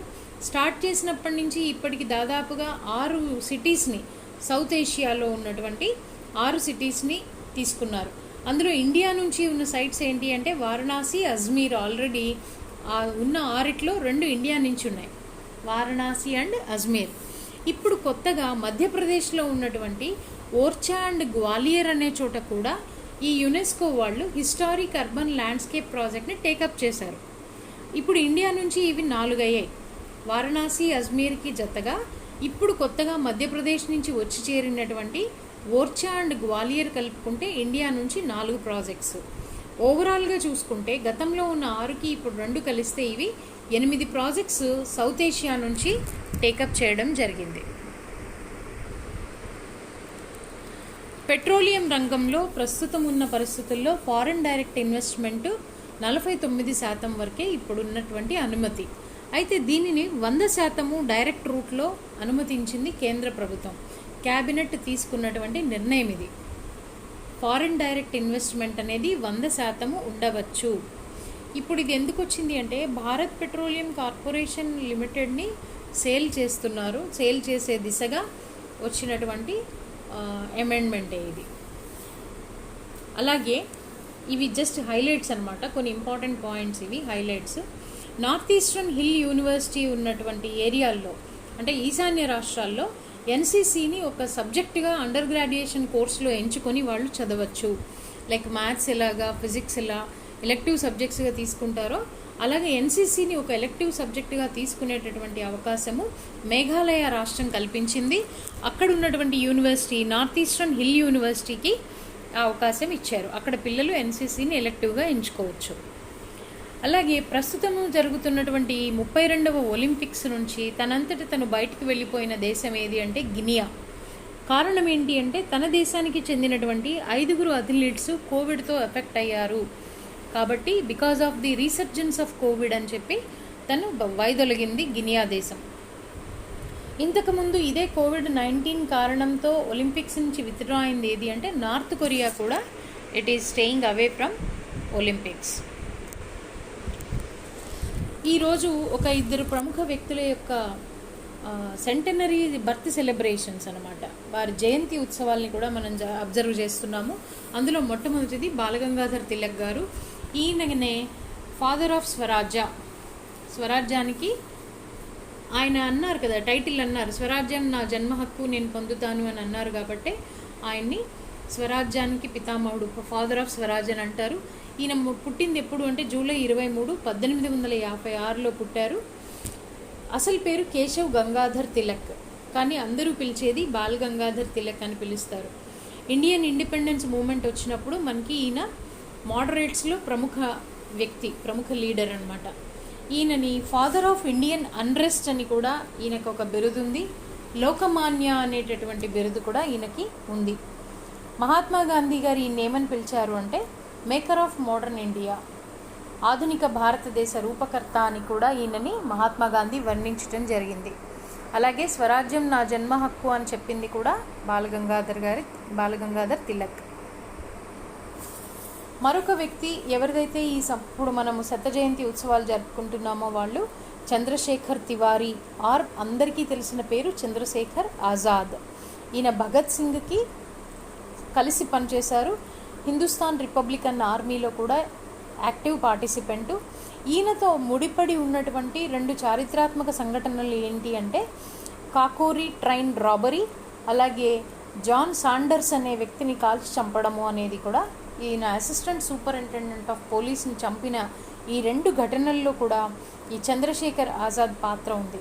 ఈయన 1906 జూలై 23న జన్మించడం జరిగింది. మిసైల్ మ్యాన్ అబ్దుల్ కలాంకి సంబంధించినటువంటి ఒక చిన్న బస్ట్ సైజు ఇక్కడ పిక్చర్లో కనిపిస్తుంది చూడండి. ఆ విగ్రహాన్ని తయారు చేసి పెట్టారు. ఎక్కడ పెట్టారు అంటే సౌత్ వెస్ట్ రైల్వేకి చెందినటువంటి బెంగళూరు రీజియన్లో యశ్వంత్పూర్ కోచింగ్ డిపోలో పెట్టారు. వైపీఆర్ అంటే యశ్వంత్పూర్, ఎస్డబ్ల్యూఆర్ అంటే సౌత్ వెస్ట్ రైల్వే. ఈ విగ్రహం ఎత్తు 7.8 అడుగుల ఎత్తుంది. సుమారుగా 800 కిలోల బరువు ఉన్నటువంటి అబ్దుల్ కలాం గారి బస్ట్ విగ్రహం. ఎందుకు అంటే ఈయన ఎంతోమంది ఇంజనీర్లకి స్ఫూర్తిదాయకం. అందుకు గుర్తుగా అక్కడ ఉన్నటువంటి స్క్రాప్ మెటీరియల్ మొత్తాన్ని వాడి ఈయన విగ్రహాన్ని తయారు చేసి పెట్టడం జరిగింది. That is in Yeshwantpur coaching depot, Bengaluru. కొత్తగా ఉత్తరప్రదేశ్ గవర్నమెంట్ ఒక స్కీమ్ లాంచ్ చేసింది. ఇది కూడా కోవిడ్ వల్ల ఎఫెక్ట్ అయిన పిల్లల్ని ఉద్దేశించి చేసిన ప్రోగ్రామ్ ఇది. చైల్డ్ వెల్ఫేర్ స్కీము, బాల సేవా యోజన. దీనిలో ఏం చేస్తారంటే ఎవరైతే తమ తల్లిదండ్రుల్ని కోల్పోయారో లేదు ఒక పేరెంట్ మిగిలి ఉన్నారో వాళ్ళకి నెలకి 4,000 రూపాయల అసిస్టెన్స్ ఇస్తారు. అది సంరక్షకుడికైనా ఇస్తారు, కోర్టుచే అపాయింట్ చేయబడ్డ గార్డియన్కైనా సరే ఇస్తారు. ఆ పిల్లలు అడల్ట్ అయ్యే వరకు కూడా ఈ 4,000 రూపాయలు మంత్లీ ఇవ్వడం అనేది జరుగుతుంది. అదే 10 ఏళ్లలోపు పిల్లలు, వీళ్ళకి ఎవరు తల్లిదండ్రులు ఎవరు లేరు, కేర్ టేకర్ లేరు, గార్డియన్ లేరు అని కనుక అనేటట్లయితే స్టేట్ గవర్నమెంటే తన చిల్డ్రన్ హోమ్లో పెట్టి వీళ్ళని పెంచుతుంది. వీళ్ళకి యుక్త వయసు వచ్చే వరకు కూడా పెంచుతుంది. అలాంటి స్టేట్ హోమ్స్ ఎక్కడెక్కడ ఉన్నాయి, ఎక్కడెక్కడ ఆపరేట్ అవుతున్నాయంటే మధుర, లక్నో, ప్రయాగ్రాజ్, ఆగ్రా అండ్ రాంపూర్ అనేటటువంటి 5 ప్లేసుల్లో కూడా స్టేట్ హోమ్స్ రన్ అవుతున్నాయి. ఆడపిల్లలు, మైనర్ గర్ల్స్ ఎక్కడైనా ఉన్నట్లయితే వాళ్ళని కస్తూర్బా గాంధీ రెసిడెన్షియల్ స్కూల్లో కానీ లేదు స్టేట్ గవర్నమెంట్తో నడపబడుతున్నటువంటి చిల్డ్రన్ హోమ్స్లో కానీ ఉంచుతారు ఆడపిల్లల విషయంలో. అలాంటి చిల్డ్రన్ హోమ్స్ అయితే కనుక రాష్ట్రంలో 13 చిల్డ్రన్ హోమ్స్ ఉన్నాయి. ఇది కాకుండా 18 అటల్ రెసిడెన్షియల్ స్కూల్స్ కూడా రాష్ట్రంలో ఉన్నాయి ఉత్తరప్రదేశ్ గవర్నమెంట్లో. ఈ ఆడపిల్లలు పెరిగి పెద్దవాళ్ళు అయిన తర్వాత వాళ్ళ పెళ్లి కోసం అని చెప్పి 1,01,000 రూపాయలని కూడా యూపీ స్టేట్ గవర్నమెంట్ ఇవ్వడం జరుగుతుంది. ఈ ఫెసిలిటీస్ అన్నీ కోవిడ్ వల్ల తమ పేరెంట్స్ని కోల్పోయిన వాళ్ళకి లేదా సింగిల్ పేరెంట్ మిగిలిన పిల్లలకి ఇది వర్తిస్తుంది. తను వరల్డ్ క్యాడెట్ ఛాంపియన్షిప్ రెజ్లింగ్ పోటీల్లో విన్నర్గా నిలిచినటువంటి ఈమె 43 కిలోల కేటగిరీలో విన్నర్గా ఎమర్జ్ అయ్యారు. ఆల్రెడీ నిన్నటి ఎపిసోడ్లో చూసాం మనం. అమన్ గులియా అనే వ్యక్తి ఏమో 48 కిలోల విభాగంలో, సాగర్ జగ్లన్ అనే వ్యక్తి 80 కిలోల విభాగంలో విన్నర్గా నిలవడం జరిగింది. సో తను అనే ఆమె 3వ విన్నర్ అవుతారు మనకి. సో 3 విన్నర్స్ అవ్వడం వల్ల మనము ఫస్ట్ టైము టీమ్ ఛాంపియన్షిప్ ఈవెంట్లో పోటీ పడుతున్నాం అన్నమాట. Thank you. హోప్ ఇవాళ ఎపిసోడ్ మీకు ఉపయోగపడిందని అనుకుంటాను. Good evening. ఈరోజు కరెంట్ అఫైర్స్, నేషనల్, ఇంటర్నేషనల్ అలాగే రీజనల్ ఇష్యూస్ ఏమున్నాయి, స్పోర్ట్స్ ఏమున్నాయో చూసేద్దాం. రాకేష్ ఓం ప్రకాష్ మెహ్రా ఆయన తన ఆటోబయోగ్రఫీ పుస్తకాన్ని రిలీజ్ చేశారు. ఆ పుస్తకం పేరు ఏంటంటే The Stranger in the Mirror. Don't get confused. The stranger ఎందుకు చెప్తున్నాను అంటే సిడ్నీ షెల్డన్ది ఒక నావెల్ ఉంది, అది A Stranger in the Mirror ఏ అని ఉంటుంది, but this is The Stranger in the Mirror. అయితే అసలు ఆటోబయోగ్రఫీ రాసేంత గొప్ప పర్సనాలిటీయా రాకేష్ ఓం ప్రకాష్ మెహ్రా అంటే ఆయన మొదట్లో యాడ్ ఫిల్మ్స్ చేసేవాళ్ళు, తర్వాత సినిమాల్ని డైరెక్ట్ చేయడం మొదలుపెట్టారు. చాలా పాపులర్ మూవీస్, హిట్ మూవీస్ ఆయనకి సంబంధించినవి ఏంటి అంటే రంగ్ దే బసంతి, ఢిల్లీ 6, బాగ్ మిల్కా బాగ్ అండ్ తూఫాన్ ఇలాంటి చాలా హిట్ అయినటువంటి మూవీస్ అన్నీ కూడా డైరెక్టెడ్ బై రాకేష్ ఓం ప్రకాష్ మెహ్రా. ఈయన ఈ పుస్తకము ఇంకొక వ్యక్తితో కలిపి రాశారు. ఆ వ్యక్తి ఎవరు అంటే రీటా రామ్మూర్తి గుప్తా అనే వ్యక్తితో కలిసి రాయడం జరిగింది. పుస్తకాన్ని ప్రచురించిన వాళ్ళు రూపా పబ్లికేషన్స్ వాళ్ళు ప్రచురించారు. యూగ్రో క్యాపిటల్ ఇది ఏంటి అంటే ఒక నాన్ బ్యాంక్ ఫైనాన్స్ కంపెనీ. వీళ్ళు బ్యాంక్ ఆఫ్ బరోడాతో కలిసి ఎంఎస్ఎంఈ రంగానికి అంటే మైక్రో, స్మాల్, మీడియం సెక్టార్స్లో ఉన్నటువంటి చిన్న సంస్థలకి రుణాలు అందించడానికి బ్యాంక్ ఆఫ్ బరోడాతో టైఅప్ అయ్యారు. వీళ్ళు ఎంత ఇస్తారు అంటే కనుక దాదాపుగా 1,000 కోట్ల రూపాయలని ఈ చిన్న సంస్థలకి రుణాలు ఇవ్వాలి అనేది టార్గెట్. వీళ్ళు అతి తక్కువ రుణం వచ్చి 50 లక్షల నుంచి అతి ఎక్కువ రుణము 2.5 కోట్ల రూపాయల వరకు కూడా వీళ్ళు రుణాలు అందిస్తారు. వడ్డీ రేట్ వచ్చేసరికి 8% ఇస్తారు. రీపే ఎన్ని రోజుల్లో చెల్లించాలి అంటే 120 నెలల్లో తీసుకున్న రుణాన్ని తిరిగి చెల్లించాలి అనే మోడ్లో వీళ్ళు రుణాలను ఇవ్వడం జరుగుతూ ఉంది. ఎక్కడెక్కడ ఇస్తారు వీళ్ళు అంటే ముఖ్యంగా ఢిల్లీ, జైపూర్, అహ్మదాబాద్, పూణే, ముంబై, బెంగళూరు, చెన్నై, హైదరాబాద్ అండ్ కోల్కతా ఈ 9 సిటీస్లో కూడా వీళ్ళు రుణాలను అందిస్తారు. Duvvuri Subbarao unveils doctor C K Gariyali's book Bank with a Soul. So పుస్తకం టైటిల్ ఏంటంటే బ్యాంక్ విత్ ఎ సోల్. ఈ బ్యాంక్ విత్ ఎ సోల్ పుస్తకాన్ని రచించిన ఆయన ఎవరు అంటే డాక్టర్ సికే గరియాలి. అయితే ఈ పుస్తకాన్ని ఆవిష్కరించిన ఆయన ఎవరు అంటే ఇంతకుముందు ఆర్బీఐ గవర్నర్గా చేసినటువంటి దువ్వూరి సుబ్బారావు గారు. అయితే ఆథర్ సికే గరియాలి ఎవరు అంటే ఆయన ఒక సంస్థకి ఫౌండర్ ట్రస్టీ. ఆ సంస్థ పేరు ఎడిట్, ఈడిఐటి ఎడిట్. అది ఒక యాక్రోనిమ్. ఫుల్ ఫామ్ ఏంటంటే Equitas development initiative trust. So Equitas development initiative trust founder అయినటువంటి సికే గరియాలి రాసిన పుస్తకమే బ్యాంక్ విత్ ఎ సోల్. దానిని లాంచ్ చేసిన వారు దువ్వూరి సుబ్బారావు గారు.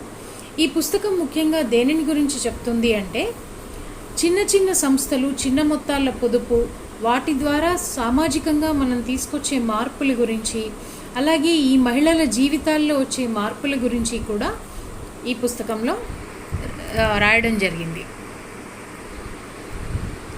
పల్లెకు పట్టాభిషేకం బై డాక్టర్ ఎలమంచిలి శివాజీ, ఇది పుస్తకం పేరు. పల్లెకు పట్టాభిషేకం అని ఎలమంచిలి శివాజీ గారు రాసినటువంటి పుస్తకాన్ని రిలీజ్ చేసిన వారు వైస్ ప్రెసిడెంట్ వెంకయ్యనాయుడు గారు. ఈయన ఎవరు? ఎంపీ ఎలమంచిలి శివాజీ ఎవరు అంటే గతంలో మనకి మెంబర్ ఆఫ్ పార్లమెంట్గా చేస్తున్నారు. ముఖ్యంగా ఇది గ్రామీణ భారతానికి సంబంధించి, వ్యవసాయానికి సంబంధించినటువంటి కంటెంట్ అంతా కూడా ఈ పుస్తకంలో ఉంటుంది. ఈ పిక్లో కనిపించే అమ్మాయి పేరు రుబీనా ఫ్రాన్సిస్. ఈ అమ్మాయి మధ్యప్రదేశ్కి చెందినటువంటి షూటర్. ఎందుకు ఇప్పుడు న్యూస్లో ఉన్నారు అంటే పెరూలో జరిగినటువంటి పారా స్పోర్ట్ కప్లో ఆమె ప్రపంచ రికార్డుని సాధించారు. పెరూలో జరిగినటువంటి పారా స్పోర్ట్ కప్ అయినటువంటి షూటింగ్ ఈవెంట్లో ఆమె ప్రపంచ రికార్డుని సాధించారు. ఏ ఈవెంట్లో సాధించారు అంటే 10 మీటర్స్ ఎయిర్ పిస్టల్, ఆ ఈవెంట్లో ఆమె సాధించారు. ఎన్ని పాయింట్స్ తోటి? 238.1 పాయింట్స్ వచ్చాయి. ఇంతకుముందు ఐసెగల్ పేరునున్నటువంటి ప్రపంచ రికార్డుని ఈమె తిరిగి రాయడం జరిగింది. ఐసెగల్ పెహ్లివాన్ ఎవరు అంటే టర్కీకి చెందినటువంటి వాళ్ళ రికార్డుని ఈమె అధిగమించారు. ఈ ఘనత సాధించడం వల్ల ఈవిడికి టోక్యో సమ్మర్ ఒలింపిక్స్, పారాలింపిక్స్లో పార్టిసిపేట్ చేసే అవకాశం ఈవిడికి వచ్చింది. ఇప్పటి వరకు సుమారుగా రకరకాల ఈవెంట్స్లో తను 15 మెడల్స్ సాధించుకుంది. తనకి కోచింగ్ ఇస్తున్నటువంటి వ్యక్తి ఎవరు అంటే జస్పాల్ రాణా. ఇంతకుముందు ఈయన షూటింగ్లో విన్నర్గా నిలిచి ఉన్నారు. ఆయన కోచింగ్లో ఈమె ట్రైనింగ్ అయ్యి వరల్డ్ రికార్డ్ని సాధించడం జరిగింది.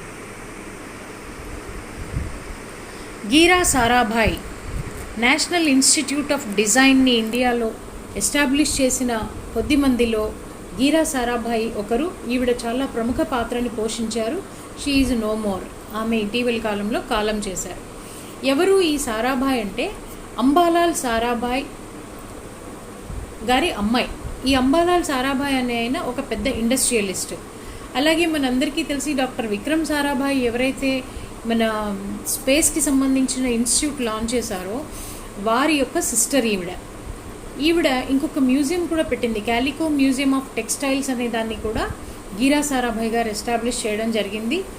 ఈవిడ ట్రైనింగ్ ఎక్కడ తీసుకున్నారు అంటే ఆరిజోనాలో తీసుకున్నారు. థాలెసిన్ వెస్ట్ స్టూడియో ఇన్ ఆరిజోనాలో ఈ ఆర్కిటెక్చర్కి సంబంధించినటువంటి డిజైనర్ ఫ్రాంక్ లాయిడ్ రైట్ దగ్గర ఈమె ట్రైనింగ్ పొందడం జరిగింది.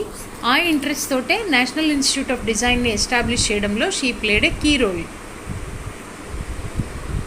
వరల్డ్ బ్రెయిన్ డే జూలై 22వ తేదీన వరల్డ్ బ్రెయిన్ డేని జరుపుకుంటారు. ఎవరు జరుపుతారు అంటే వరల్డ్ ఫెడరేషన్ ఆఫ్ న్యూరాలజీ వాళ్ళు జరుపుతారు. ప్రతి సంవత్సరం ఒక డిఫరెంట్ థీమ్ ఉంటుందన్నమాట. సో ఈ సంవత్సరం ఏంటి అంటే స్టాప్ మల్టిపుల్ స్క్లీరోసిస్. ఈ సంవత్సరం వరల్డ్ బ్రెయిన్ డేకి ఉన్నటువంటి థీమ్ ఏంటి అంటే స్టాప్ మల్టిపుల్ స్క్లీరోసిస్. అసలు ఈ మల్టిపుల్ స్క్లీరోసిస్ అంటే ఏంటి అంటే మన ఒంట్లో ఉన్నటువంటి రోగ నిరోధక వ్యవస్థ ఏదైతే ఉందో అది నరాలకి ఉన్నటువంటి ప్రొటెక్టివ్ కవర్ని తనే తినేస్తుంది. అంటే ఆటో ఇమ్యూన్ డిసీజ్, అది ఇమ్యూనిటీయే ఏం చేస్తుందంటే నరాల చుట్టూ ఉన్న ప్రొటెక్టివ్ కవర్ని తినేస్తుంది. దీనివల్ల ఏమవుతుంది అంటే స్పైను, నర్వ్స్ దెబ్బతింటాయి. కమ్యూనికేషన్ సిగ్నల్స్ బ్రెయిన్కి అవి అందకుండా అయిపోతాయి. ఒక్కొక్కసారి కంటి చూపు ఉంటుంది, కంటి చూపు కోల్పోతారు. త్వరగా అలసట, సరైనటువంటి సహకారము అవయవాల మధ్య కోల్పోవడం అనేది కూడా ఈ మల్టిపుల్ స్క్లీరోసిస్కి పర్యవసానంగా జరిగేటటువంటిది. సో మనం ఎందుకు ఈ థీమ్ ఎంచుకున్నాము? స్టాప్ మల్టిపుల్ స్క్లీరోసిస్ అంటే చాలా ఎర్లీ స్టేజ్లో దీన్ని డయాగ్నోస్ చేసి గుర్తించి దానికి సరైన ట్రీట్మెంట్ ఇవ్వాలి, దానివల్ల పేషెంట్ యొక్క లైఫ్ క్వాలిటీని పెంచాలి అనే ఉద్దేశంతో this year theme is stop multiple sclerosis. ఇప్పుడు జూలై 22న మొదలయ్యి కౌన్సిలింగ్ మొదలవుతుంది. ఇది అక్టోబర్ 20-22 వరకు కూడా కంటిన్యూ అవుతుందన్నమాట. ఈ వరల్డ్ బ్రెయిన్ డే సందర్భంగా చేసేటటువంటి programme it will continue up to October 2022 వరకు కూడా కంటిన్యూ అవుతుంది. నేషనల్ బ్రాడ్కాస్టింగ్ డే జూలై 23వ తేదీని ప్రతి సంవత్సరం నేషనల్ బ్రాడ్కాస్టింగ్ డేగా జరుపుతారు. సో మొట్టమొదటిసారిగా 1927లో ప్రపంచంలోనే బ్రాడ్కాస్ట్ ఇన్ ద కంట్రీ, మన దేశం, first ever radio broadcast in the country, మన దేశంలో రేడియో బ్రాడ్కాస్టింగ్ జరిగింది 1927లో జరిగింది. బాంబే స్టేషన్ నుంచి జరిగింది. అప్పట్లో ఈ బాంబే స్టేషన్ ఏ కంపెనీ ఆధీనంలో ఉంది అంటే ఇండియన్ బ్రాడ్కాస్టింగ్ కంపెనీ ఆధీనంలో ఉంది. ఆన్ 8th June 1936 ఈ ఇండియన్ స్టేట్ బ్రాడ్కాస్టింగ్ సర్వీస్ వాళ్ళని ఆల్ ఇండియా రేడియోగా మార్పు చెందడం జరిగింది. 1927 నాటికి ఇండియన్ బ్రాడ్కాస్టింగ్ కంపెనీగానే ఉంది. 1936లో ఆల్ ఇండియా రేడియోగా మారడం జరిగింది. Rare diseases policy. సో సాధారణమైన వ్యాధులు కాకుండా అరుదుగా వచ్చే కొన్ని వ్యాధులకి సంబంధించి చికిత్స ఎలా అందించాలి, గవర్నమెంట్ ఎలా సహాయపడాలి పేషెంట్స్కి అనే ఉద్దేశంలో రేర్ డిసీజెస్ పాలసీ 2021 అనే దాన్ని తీసుకురావడం జరిగింది. దీనిలో ఏం చేస్తారంటే 20 లక్షల రూపాయలని రాష్ట్రీయ ఆరోగ్య నిధి నుంచి సపోర్ట్ ఇస్తారు ఆ పేషెంట్కి. సెంట్రల్ గవర్నమెంట్కి సంబంధించినటువంటి రాష్ట్రీయ ఆరోగ్య నిధి నుంచి 20 లక్షల రూపాయలు సహాయం అందిస్తారు.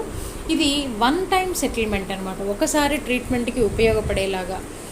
ఏ రకమైన వ్యాధులకి ఇస్తారు అంటే గ్రూప్ 1 అని చెప్పి ఒక లిస్ట్ ఇచ్చారు. అందులో ఉన్న వ్యాధులకి 20 lakhs ఆఫ్ అసిస్టెన్స్ అనేది ఇస్తారు.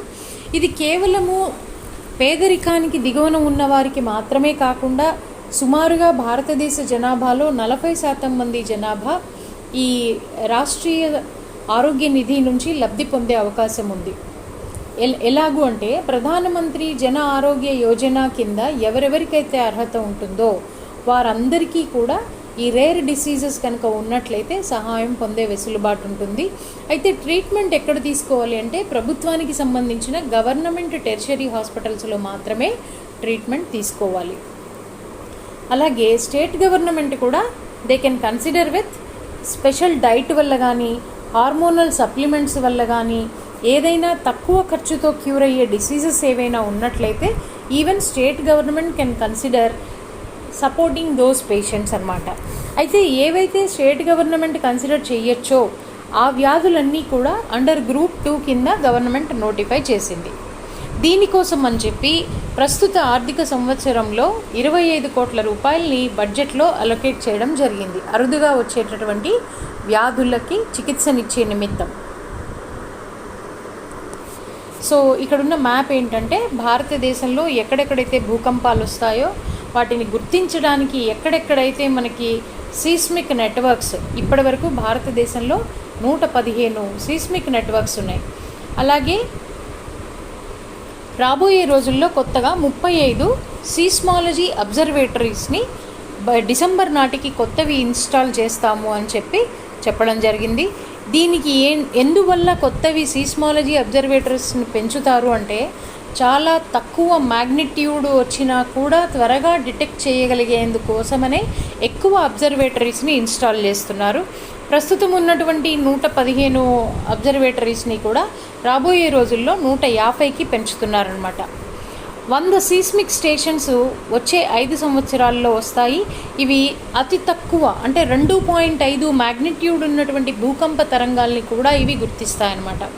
ప్రస్తుతం ఏ కెపాసిటీ వేవ్స్ని మనం గుర్తించగలుగుతున్నాము అనేది చూద్దాం. ఢిల్లీ చుట్టుపక్కల 2.5 మ్యాగ్నిట్యూడ్ అన్న వేవ్స్ని మనం గుర్తించగలుగుతున్నాం. ఈశాన్య రాష్ట్రాల్లో కనుక అయితే మ్యాగ్నిట్యూడ్ 3 ఉన్న వాటిని గుర్తించగలుగుతున్నాం. అదే పెనిన్సులారు అదర్ ఎక్స్ట్రా పెనిన్సులార్ రీజన్లో అయితే 3.5 మ్యాగ్నిట్యూడ్. అండమాన్ నికోబార్ దీవుల్లో కనుక అయితే మ్యాగ్నిట్యూడ్ 4 ఉన్నప్పుడు గుర్తించగలుగుతున్నాం. తీర ప్రాంతాల్లో భారతదేశ తీర ప్రాంతాల్లో కనుక అయ్యేటట్టయితే 4.5 మ్యాగ్నిట్యూడ్ ఉంటేనే మనం గుర్తించగలుగుతున్నాం.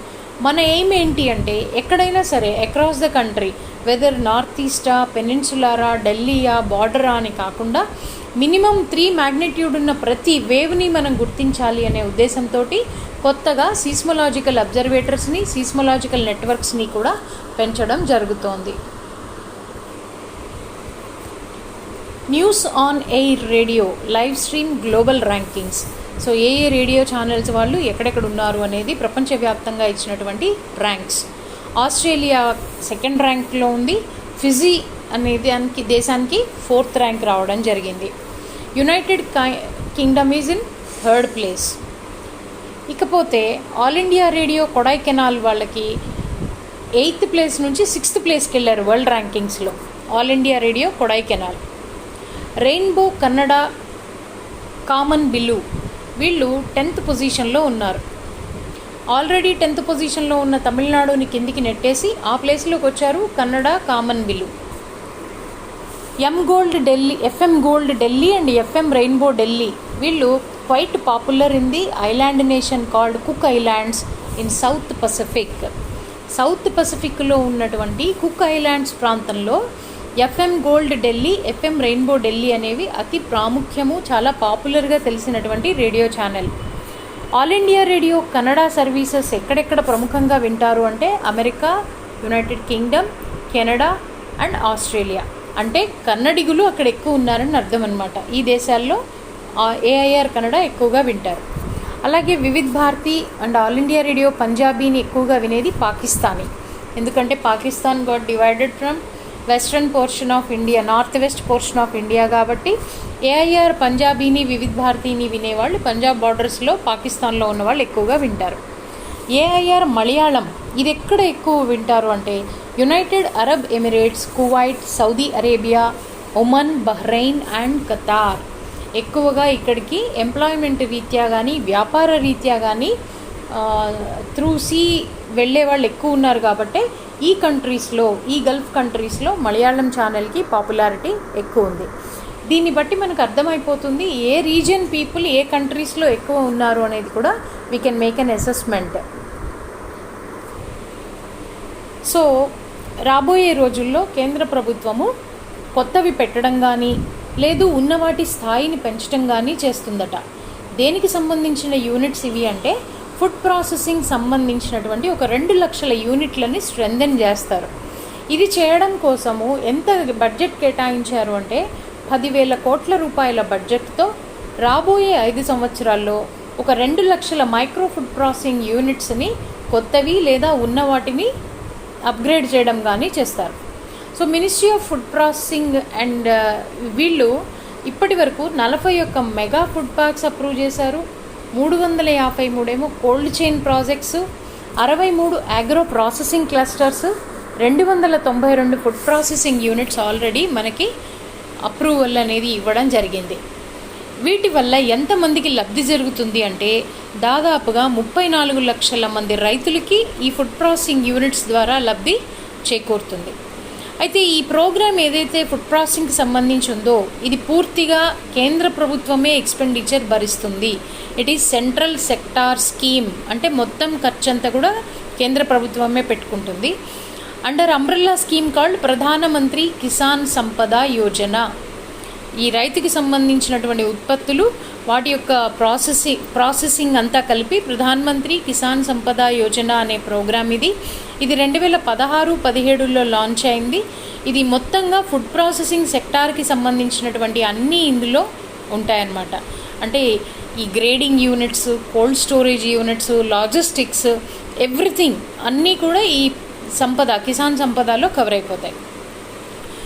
818 మొత్తం ప్రాజెక్టుకి గాను 792 ఆల్రెడీ అప్రూవల్ సాధించేసినాయి. అవి కూడా ఏంటి అంటే బై ది ప్రైవేట్ సెక్టార్. ఇది గవర్నమెంట్ సెక్టార్లో కాదు. 792 they will be established under private sector. Private రంగానికి ఇచ్చేటటువంటి గ్రాంట్స్ ఎంత వీటి కోసము అంటే 5,792 కోట్ల రూపాయలని ప్రైవేట్ రంగానికి గ్రాంట్గా ఇస్తున్నారు. G20 ఈ G20 అనేది మనకు తెలుసు ఒక 19 దేశాలు ప్లస్ యూరోపియన్ యూనియన్ కలిస్తే G20 అయింది. వాళ్ళు ఎన్విరాన్మెంట్ మినిస్టర్స్ మీటింగ్ని హోస్ట్ చేస్తారు. ఎప్పుడు జరుగుతుంది ఈ ఎన్విరాన్మెంట్ మినిస్టర్స్ మీటింగ్ అంటే అక్టోబర్లో ఇటలీలో జరుగుతుంది. ఇటలీలో ఎందుకు జరుగుతుంది అంటే ఈ ఇయర్కి it is held by presidential ship ఎవరికి ఉంది అంటే G20లో ఇటలీకే ఉంది. అందువల్ల అక్టోబర్లో ఇటలీలో ఎన్విరాన్మెంట్ మినిస్టర్స్ మీటింగ్ అనేది షెడ్యూల్ అవుతుంది. ఎజెండాలో ముఖ్యంగా 3 టాపిక్స్ వాళ్ళు ఎంచుకున్నారు. People, planet, prosperity. జనాభాని ఉద్దేశించి, ప్లానెట్ అంటే సస్టైనబిలిటీని గురించి, ఎన్విరాన్మెంటల్ చేంజ్ని ఎలా ఎదుర్కోవాలి అనే దాని గురించి, ఆర్థికంగా ఎలాగ ఎదగాలి అనే దాని గురించి, ఈ 3 ఎజెండాస్ తోటి కూడా మీటింగ్ జరుగుతుంది. సో ఆల్రెడీ G19లో ఉన్న కంట్రీస్ మళ్ళీ ఒకసారి ఇచ్చాము. Argentina, Australia, Brazil, Canada, China, Germany, France, India, Indonesia, Italy, Japan, Mexico, Russian Federation, Saudi Arabia, South Africa, South Korea, Turkey, the UK and the US. So ఇక్కడ ఇచ్చింది ఏంటి అంటే, all India football federation వాళ్ళు కొన్ని awards ఇచ్చారనమాట. ఆ అవార్డ్స్కి ఏ కేటగిరీలో ఎవరు ఎంపిక అయ్యారు. Right side top most picture ఎవరిది అంటే సందేశ్ జింగన్. ఈ సందేశ్ జింగన్ అనే వ్యక్తి ఏ అవార్డు గెలుచుకున్నారు అంటే ఫుట్బాలర్ ఆఫ్ ద ఇయర్ 2020-21 ఆ సీజన్కి footballer of the year award గెలుచుకున్న వ్యక్తి సందేశ్ జింగన్. ఇతను ఫుట్బాల్ ఆడేటప్పుడు అతని ప్లేస్ ఏంటి అంటే central defender. Placement of the ప్లేయర్స్లో అతను సెంట్రల్లో ఉంటాడు, డిఫెండర్ అనమాట అతను. సో ఇప్పటి వరకు ఈ football player of the year award గెలుచుకున్నటువంటి మొట్టమొదటి డిఫెండర్, సెంట్రల్ డిఫెండర్ ఎవరు అంటే సందేశ్. ఇతనికి 2014లోనే emerging player of the year అనే అవార్డుని కూడా ఇతను తీసుకోవడం జరిగింది. ఇక కింద స్క్రీన్లో కింద ఉన్న పిక్చర్ ఎవరిది అంటే సురేష్ సింగ్ వాంగం. ఈ సురేష్ సింగ్కి emerging player of the year 2021 అనే దానికి ఇతను ఎంపిక అయ్యాడు. All India football Federation president వచ్చేసి ప్రఫుల్ పటేల్. ఇది 1937 జూన్ 23న దీన్ని స్థాపించడం జరిగింది. హెడ్ క్వార్టర్స్ వచ్చేసి ద్వారకా, ఢిల్లీలో ఉంది all India football federation. United Nations ESCAP economic and social commission for Asia Pacific. Full form of ESCAP is United Nations economic and social commission for Asia Pacific. వీళ్ళు ఏం చేశారంటే ప్రపంచవ్యాప్తంగా ఒక సర్వే చేపట్టారు యునెస్కాప్ వాళ్ళు. దేనికి సంబంధించిన సర్వే చేపట్టారు అంటే digital and sustainable trade facilitation. Digital ప్లాట్ఫామ్లో జరగాలి, అలాగే సస్టైనబుల్ ఫార్మాట్లో జరగాలి. అలాంటి ట్రేడ్ ఫెసిలిటేషన్ ఏ ఏ కంట్రీస్లో ఎలా ఉంది అనేది గ్లోబల్ సర్వే జరిగారు. ఎస్పెషల్లీ దానిలో India ఫేర్డ్ really good. Percentage of 90.32% తోటి మంచి ప్లేస్ని సాధించింది. ముఖ్యంగా 5 రంగాల్లో చెప్పుకోదగిన అభివృద్ధి సాధించింది. వీళ్ళు సర్వే చేసిన కంట్రీస్ ఎన్ని అంటే 143 దేశాలు మొత్తంగా వీళ్ళు సర్వే చేశారు. అయితే మనము బాగా పెర్ఫామ్ చేసిన 5 రంగాలు ఏంటి అనేది చూద్దాం. ట్రాన్స్పరెన్సీ 100% సాధించాం ఈ సంవత్సరం మనం. 2019లో కేవలం 93.33% ఉన్న ట్రాన్స్పరెన్సీ ఈ సంవత్సరానికి వచ్చేసరికి 100%కి వచ్చాం. ఫార్మాలిటీస్ హ్యాస్ బీన్ రికార్డెడ్ అంటే అర్థం ఏంటి, ఏదైనా ఒప్పందాలు, అంగీకారాలు మనకి అంతర్జాతీయంగా కానీ ఇతర వాటితో ఉన్నవి ఏవైనా ఉంటే స్ట్రిక్ట్గా వాటిని ఫాలో అవ్వడాన్నే ఏమంటామంటే formalities has been recorded. 95% or 96% వరకు కూడా మనం we are adhering to the conventions. Institutional arrangement and cooperation, సంస్థాగత ఎస్టాబ్లిష్మెంటు, సహకారం అనేది 89% వరకే రీచ్ అయ్యాం. ఇంకా there is a lot of effort ఆ రంగంలో మనం పెట్టాల్సింది ఉంది. పేపర్లెస్ ట్రేడ్ అంటే ఆన్లైన్ పేమెంట్స్ ఎంత, డిజిటల్ అలాంటివి ఎంత అంటే 96% వరకు పేపర్లెస్ ట్రేడ్ మనం చేయగలిగాము. క్రాస్ బార్డర్ పేపర్లెస్ ట్రేడ్ కూడా దాదాపు 67% వరకు మనం చేయగలిగాం.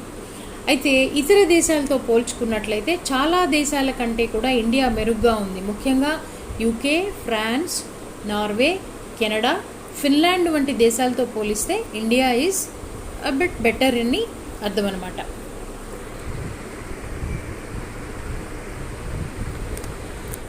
యునైటెడ్ కింగ్డమ్కి చెందినటువంటి క్యారియర్ స్ట్రైక్ గ్రూప్ అనేటటువంటి వెహికల్ ఇది దీనికి ఇంకో పేరు HMS క్వీన్ ఎలిజబెత్ అంటాము. ఇది ఏం చేస్తుందంటే ఎయిర్ క్రాఫ్ట్ని క్యారీ చేసుకుంటూ వస్తుంది. ఇది ప్రీవియస్ ఎపిసోడ్స్లో కూడా మనం చెప్పాం. ఇండియా నుంచి సౌత్ ఇండియన్ ఓషన్ నుంచి ఆఫ్రికాకి ట్రావెల్ అయింది. ఇప్పుడు మళ్ళీ తిరుగు ప్రయాణంలో 22 జూలైలో క్యారియర్ స్ట్రైక్ గ్రూప్ ఎక్కడికి వచ్చింది అంటే it has joined in Bay of బెంగాల్లో మనతో 3 days మ్యారిటైమ్ ఎక్సర్సైజ్ చేయడానికి జాయిన్ అయింది. ఈ యూకేకి చెందినటువంటి క్యారియర్ స్ట్రైక్ గ్రూప్ ప్లస్ ఇండియన్ నేవీ కలిపి ఈ ఎక్సర్సైజ్ని జాయింట్గా చేస్తాయి. దీనిలో పార్టిసిపేట్ చేసేవి ఏంటి అంటే 2 సబ్మెరైన్లు, 10 షిప్స్, 20 ఎయిర్ క్రాఫ్ట్స్, 4,000 మంది సిబ్బందితో కూడుకున్నటువంటి ఎక్సర్సైజ్ ఇది. దాదాపుగా ఈ క్యారియర్ స్ట్రైక్ గ్రూప్ అనేది 26,000 నాటికల్ మైల్స్ ట్రావెల్ చేస్తుంది. దాదాపుగా 40 దేశాలని టచ్ చేస్తుంది. మధ్యధరా తీర ప్రాంతం నుంచి, ఇండో పసిఫిక్ నుంచి మళ్ళీ తిరిగి మధ్యధరా ప్రాంతానికి అది వెళ్తుంది. అక్కడ నుంచి స్టార్ట్ అయ్యి మళ్ళీ రివర్స్ మెడిటరేనియన్ సీకే వెళ్ళిపోతుంది. ఈ హెచ్ఎంఎస్ క్వీన్ ఎలిజబెత్ క్యారియర్ అనేది ప్రపంచంలో అతి పెద్ద సర్ఫేస్ వెసెల్. దాదాపుగా ఇది నయాగరా ఫాల్స్ కంటే కూడా ఎత్తుగా ఉంటుందన్నమాట.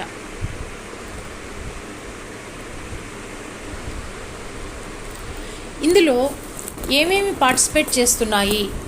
క్యారియర్ స్ట్రైక్ గ్రూపు సంబంధించినటువంటి క్రూ ఏది అంటే రాయల్ నేవీ ఉంటారు అందులో, అంటే నౌకారంగానికి నుంచి ఉంటారు యూకేకి, ఎయిర్ ఫోర్స్ నుంచి ఉంటారు, అలాగే marine corps, US marine corps participate చేస్తాయి క్యారియర్ స్ట్రైక్ గ్రూప్ తరఫున.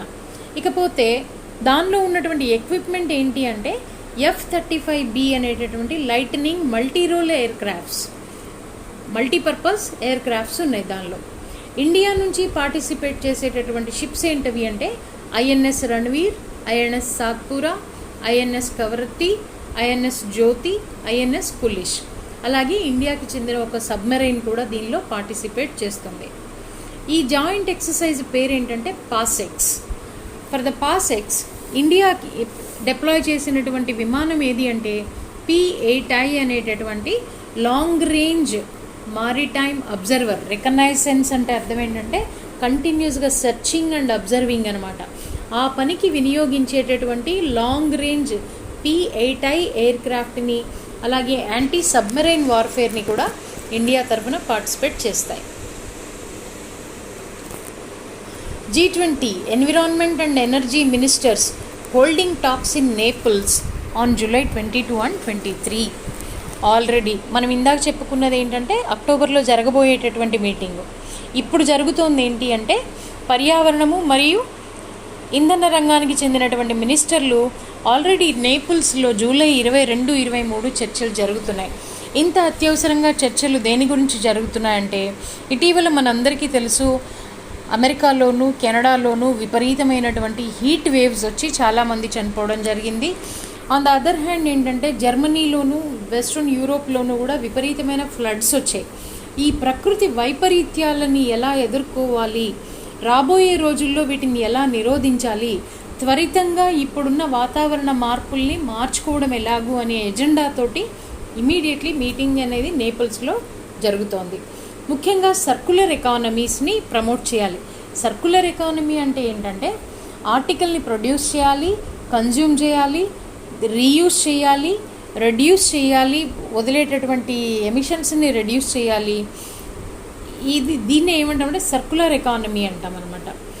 పర్టికులర్లీ టెక్స్టైల్ అండ్ ఫ్యాషన్ సెక్టార్స్లో దీన్ని సర్క్యులర్ ఎకానమీని సాధించాలి అనేది ఒక ఎజెండా. అలాగే సముద్రాల్ని పరిరక్షించాలి, జీవ వైవిధ్యాన్ని కూడా రక్షించుకోవాలి, సస్టైనబుల్ డెవలప్మెంట్ దిశగా మన ఆర్థిక వ్యవస్థని మార్పు చెందించుకోవాలి. ఈ ఎజెండాతోటే మీట్ అయ్యాయి ఈ దేశాలన్నీ. COVID-19 వచ్చి ఎవరైనా పిల్లలు అనాథలు కనుక అయినట్లయితే వాళ్ళ కోసం అని చెప్పి కేంద్ర ప్రభుత్వం ఒక పోర్టల్ని అలాట్ చేసింది. ఆ పోర్టల్కి సంబంధించినటువంటి URL ఏంటి అంటే www.pmcaresforchildren.in. ఈ వెబ్సైట్లో మనం డీటెయిల్స్ అప్లోడ్ చేయొచ్చు. ఎవరు చేయాలి అంటే ఏ సిటిజన్ అయినా అప్లోడ్ చేయొచ్చు. ఇది July 15, 20, 21 అన్ని కేంద్రాలకి రాష్ట్రాలకి కూడా దీనికి యాక్సెస్ ఇవ్వడం జరిగింది. ఏ సిటిజన్ డేటా అప్లోడ్ చేసినా కూడా ఆ చైల్డ్ అర్హులవుతారు.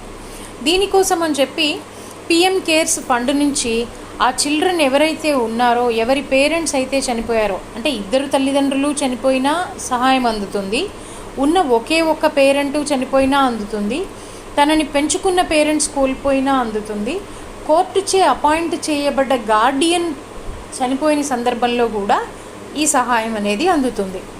సో ఒక్కొక్క స్టూడెంట్కి 10 lakhs కార్పస్ ఇస్తారు 18 సంవత్సరాలు వచ్చాక. మంత్లీ స్టైఫండ్ 18వ సంవత్సరం నుంచి ఆ తర్వాత 5 సంవత్సరాలు హయ్యర్ ఎడ్యుకేషన్ కోసం అని చెప్పి మంత్లీ స్టైఫండ్ ఇస్తారు.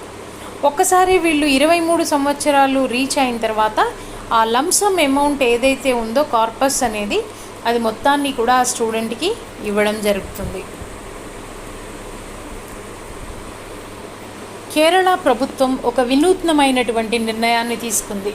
అదేంటి అంటే ట్రాన్స్జెండర్స్ కూడా చదువుకోవాలి అనే ఉద్దేశంతో వాళ్ళకి ఏజ్ లిమిట్ని రిమూవ్ చేశారు. యూనివర్సిటీస్లో కానీ స్కూల్స్లో కానీ అడ్మిషన్ పొందాలి అంటే అప్పర్ ఏజ్ లిమిట్ అనేది ఈ ట్రాన్స్జెండర్ వాళ్ళకి వర్తించకుండా ఉండేలాగా కేరళ ప్రభుత్వం చర్యలు తీసుకుంది. అంతేకాదు గతంలో 2018లోనే ఆల్రెడీ ప్రతి యూనివర్సిటీలోనూ స్కూల్స్లోనూ ఒక 2 సీట్స్ ఈ ట్రాన్స్జెండర్ వాళ్ళ కోసమని రిజర్వ్ కూడా చేయడం జరిగింది. ఇండియాలో మొట్టమొదటి రాష్ట్రం ఏదైనా ఉంది అంటే ఇది ట్రాన్స్జెండర్ కవరేజ్ గురించి చర్యలు తీసుకున్న స్టేట్ ఏదైనా ఉంది అంటే దట్ ఈస్ కేరళ.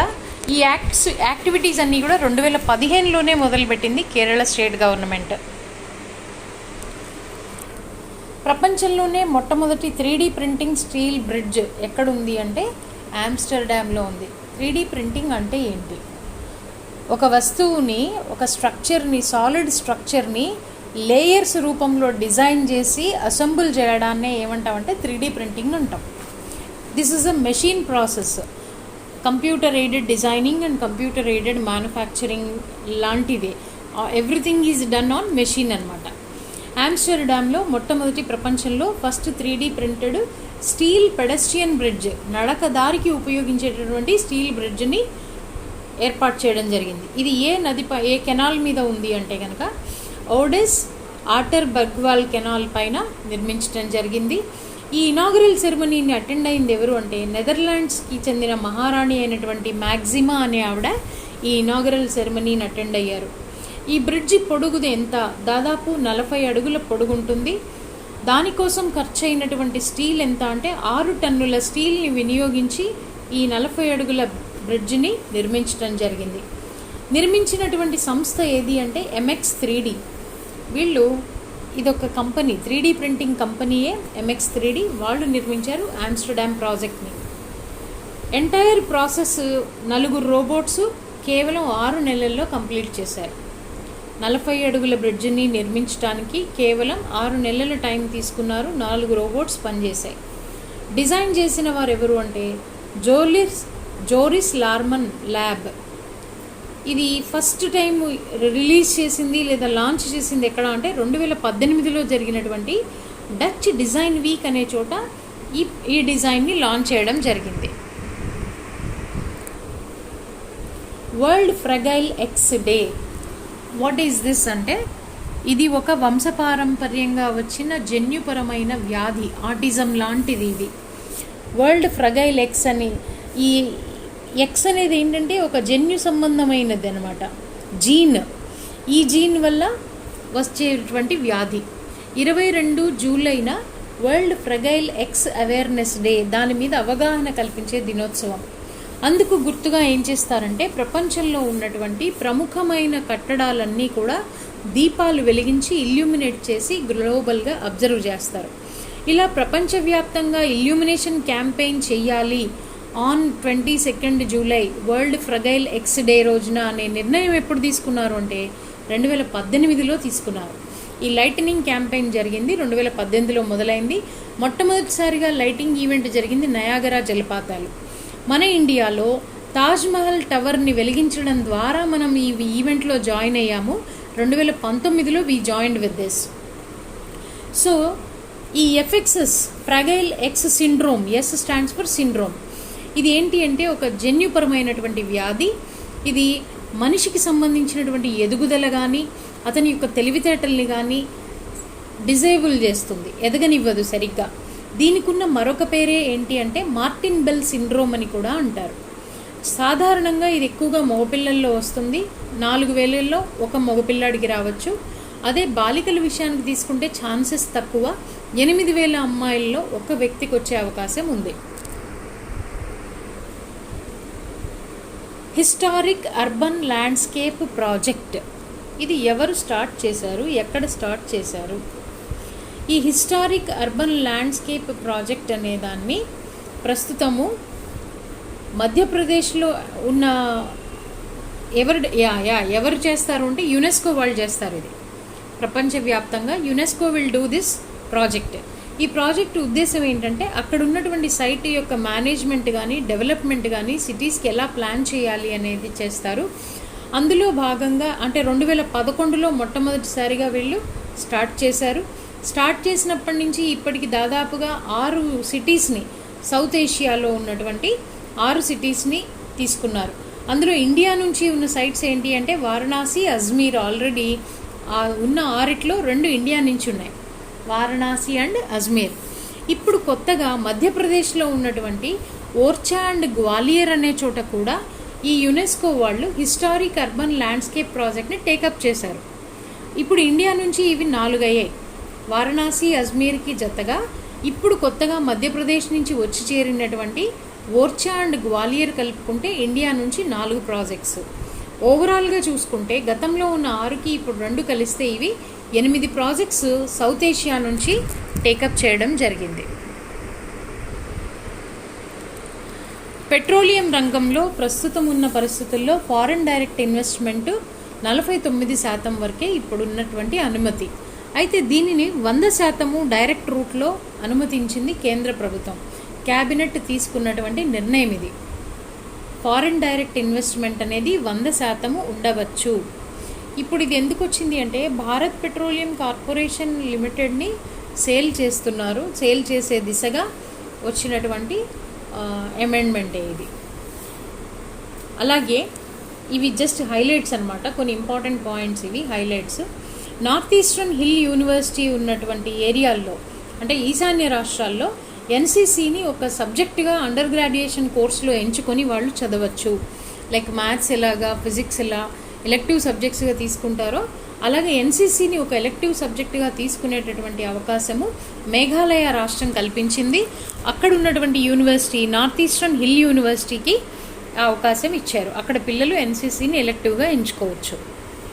అలాగే ప్రస్తుతము జరుగుతున్నటువంటి 32వ ఒలింపిక్స్ నుంచి తనంతట తను బయటికి వెళ్ళిపోయిన దేశం ఏది అంటే గినియా. కారణం ఏంటి అంటే తన దేశానికి చెందినటువంటి 5 అథ్లీట్స్ కోవిడ్తో ఎఫెక్ట్ అయ్యారు కాబట్టి because of the resurgence of Covid అని చెప్పి తను వైదొలిగింది గినియా దేశం. ఇంతకుముందు ఇదే కోవిడ్-19 కారణంతో ఒలింపిక్స్ నుంచి విత్డ్రా అయింది ఏది అంటే నార్త్ కొరియా కూడా it is staying away from Olympics.